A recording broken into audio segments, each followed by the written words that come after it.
Jesus Christus war gekommen, um das Schwert zu bringen und nicht Frieden.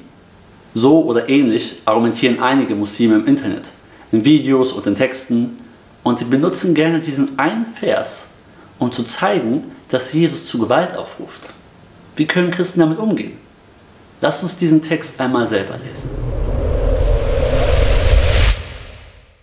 Glaubt nicht, dass ich gekommen bin, um der Welt Frieden zu bringen, nein, sondern das Schwert. Und das sagt er wirklich. Ist das nicht der Beweis? Was sollte Jesus sonst meinen? Kein Wunder, dass so viele Christen im Namen Gottes Kriege geführt haben. Jesus hat ihnen doch den Auftrag gegeben. Nein, das ist absolut kein Beweis. Aber mit der Geschichte hast du recht. Viele, die sich Nachfolger von Christus nannten, also Christen, haben eben nicht nach dem Vorbild von Christus gelebt. Kreuzzüge, Inquisition, Zwangstaufen, das war alles viel zu schrecklich. Und das hat Jesus nie gelehrt und dafür ist er auch nicht gekommen. Und wir dürfen nicht zulassen, dass man sich im Namen des Christentums wieder so in die Politik einmischt, wie es besonders ab dem 4. Jahrhundert bis ins Mittelalter der Fall war. Vom 4. Jahrhundert bis zum Mittelalter? In der Geschichte der Muslime dagegen hört man nicht von so viel schrecklicher Gewalt. Wie war das denn bei Ihnen?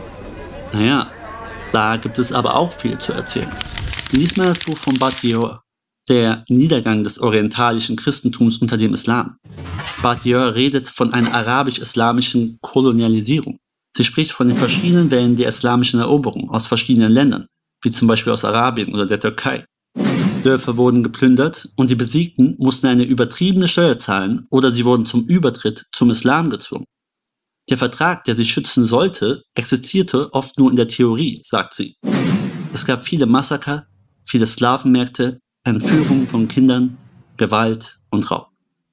Sie belegt Dinge in ihrem Buch, von denen du bestimmt noch nie etwas gehört hast. Oder was weißt du über die Ausbreitung des Islams? Weißt du, was für einen Einfluss der Islam auf die Kreuzzüge hatte? Frag dich mal, warum du im Vergleich so wenig Ahnung von dieser Zeit hast. Okay, wenn ich so zurückdenke, haben wir wirklich mehr über die Fehler des Christentums gelernt. Und ich habe auch selten einen kritischen Film über die Ausbreitung des Islams gesehen. Genau. Doch was wir über die Geschichte des Islams und des Christentums hören, ist im Vergleich nicht so wichtig, wenn du verstehen willst, nach welchem Vorbild Muslime und Christen eigentlich leben wollen. Wichtiger sind aber die zentralen Personen des Glaubens, Jesus und Mohammed. Und du wirst bei Jesus sehen, dass er bei Kritik an ihm oder an seinen Leuten nicht mit Gewalt reagiert hat. Er ließ seinen Gegnern Freiheit zu tun, was sie wollten, auch wenn er sie vor einem harten Gericht am Ende der Zeiten warnte. Und Mohammed?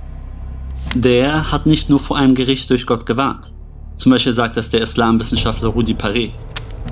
Am schwersten wird Mohammed dadurch belastet, dass er einzelne jüdische Gegner, die ihm, das sei zugegeben, besonders gefährlich schienen, durch Mord hat beseitigen lassen. Und dann nennt er Beispiele.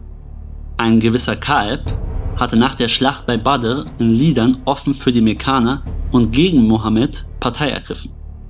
Einige von Mohammeds Getreuen übernahmen die Aufgabe, ihn umzubringen und erhielten die ausdrückliche Erlaubnis, zu sagen, was sie für passend finden.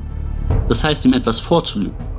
Sie erschlichen sich daraufhin sein Vertrauen, lockten ihn bei Nacht aus dem Haus und ermordeten ihn. Rudi Paré schreibt, dass es noch andere ähnliche Fälle gab. Und er hat das nicht irgendwoher, sondern unter anderem von Sahih Bukhari, also einer islamischen Quelle aus den ersten Jahrhunderten, die von der Mehrheit der Muslime weltweit angenommen und anerkannt wird. Das ist aber einseitig. Erst einmal gibt es bestimmt auch viele positive Geschichten über Mohammed. Und zweitens war Mohammed halt einige Jahre auch ein politischer Herrscher. Da muss man auch wie einer handeln. Jesus war das aber nicht. Du solltest Mohammed lieber mit Moses vergleichen. Der war nämlich auch ein politischer Herrscher. Also erst einmal ja. Es gibt tausende sogenannte authentische Geschichten über Mohammed. Und ja, die meisten von ihnen sind nicht so negativ wie diese.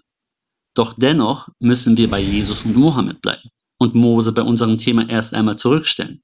Denn im Neuen Testament steht, doch Jesus steht weit mehr Ehre zu als Mose. Im Neuen Testament reden fast alle nur über Jesus, wie Jesus größer ist als alle vor ihm.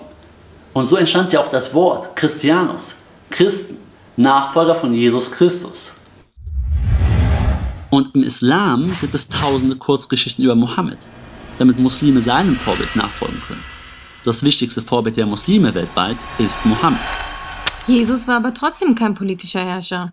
Und genau das ist unser Vorbild. Vergleiche einmal mit Mohammed. Als Jesus die Chance hatte, politische Macht zu kriegen, ging er einfach weg. Einmal merkte Jesus, dass sie im Begriff waren, ihn mit Gewalt aufzuhalten und zum König zu machen. Wie reagierte er? Da zog er sich wieder auf den Berg zurück und blieb dort allein für sich. Er wollte nicht. Egal wie viele Jahre Jesus noch gelebt hätte, er wäre kein König geworden. Kein König auf dieser Erde. Denn er sagt selbst, mein Reich ist nicht von dieser Welt. Wenn es so wäre, hätten meine Diener gekämpft, als ich verhaftet wurde.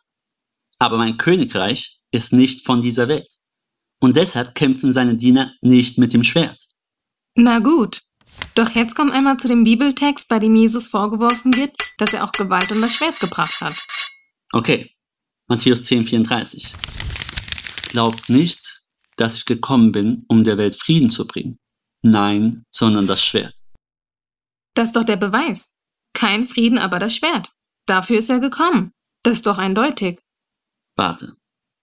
Lies nur einmal das ganze Kapitel und du siehst, dass der Vers eine ganz andere Bedeutung hat. Hier ein paar Verse aus dem Kapitel 10. Aber hütet euch vor den Menschen, denn ihr werdet vor die Richter gezerrt und in den Synagogen geschlagen werden. Um meinetwillen müsst ihr Statthaltern und Königen Rede und Antwort stehen. Hier redet Jesus zu seinen Nachfolgern und bereitet sie auf Verfolgung vor. Es gibt keinen Krieg, für den er ausbildet, sondern Christen, die wegen ihres Glaubens verfolgt werden. Ein paar Verse weiter. Der Bruder wird seinen Bruder verraten. Väter werden ihre Kinder verraten. Und Kinder werden sich gegen ihre Eltern auflehnen und sie den Tod ausliefern. Ja, alle werden euch hassen, weil ihr euch zu mir bekennt. Hier beschreibt Jesus, wie Christen sogar von der eigenen Familie gehasst werden könnten, nur weil sie sich zu ihm bekennen. Mit Schwert meint er genau diese Feindschaft, Spaltung und Entzweiung. Oder siehst du hier eine Aufforderung zum Kämpfen? Noch klarer wird's jetzt. Frage: Wie sollen Christen auf diesen Hass reagieren? Mit dem Schwert? Lies selbst. Wenn ihr in einer Stadt verfolgt werdet, dann flieht in die nächste. So sollen Christen auf Verfolgung reagieren. Das sollen wir tun. Und jetzt kommt Matthäus 10,34. Und jetzt wirst du den Text auch verstehen können. Auch wenn dir vielleicht nicht gefällt, was dort steht. Glaubt nicht, dass ich gekommen bin, um der Welt Frieden zu bringen. Nein, sondern das Schwert. Ich bin gekommen, um den Sohn gegen seinen Vater aufzubringen, die Tochter gegen ihre Mutter und die Schwiegertochter gegen ihre Schwiegermutter. Eure erbittertsten Feinde werden in der eigenen Familie sein. Warum? Hier die Begründung. Wer Vater oder Mutter mehr liebt als mich, ist es nicht wert, zu mir zu gehören. Und wer seinen Sohn oder seine Tochter mehr liebt als mich, der ist es nicht wert, zu mir zu gehören. Wer sich weigert, sein Kreuz auf sich zu nehmen und mir nachzufolgen, ist es nicht wert, zu mir zu gehören. Wer an seinem Leben hängt, wird es verlieren, aber wer es für mich aufgibt, wird es finden. Es ist klar, was dort nicht steht. Jesus will nicht, dass Christen mit dem Schwert kämpfen. Er selbst hat hier davon auch nicht gesprochen. Er redet hier aber von der Verfolgung, die auf Christen zukommt, oft auch in der eigenen Familie, und die gibt es bis heute. Sie sollen ihn jedoch mehr lieben als ihre eigene Familie, trotz Verfolgung. Das hört sich hart an. Ist Jesus also nur dafür gekommen? Nein, da ist noch viel mehr. Jesus sagt, ich bin gekommen, um Sünder zu rufen, nicht Menschen, die sich schon für gut genug halten. Der Menschensohn ist gekommen, um Verlorene zu suchen und zu retten. Selbst der Menschensohn ist nicht gekommen, um sich dienen zu lassen, sondern um anderen zu dienen und sein Leben als Lösegeld für viele Menschen hinzugeben. Ich aber bin gekommen, um ihnen das Leben in ganzer Fülle zu schenken. Ich bin als Licht gekommen, um in dieser dunklen Welt zu leuchten, damit alle, die an mich glauben, nicht im Dunkel bleiben.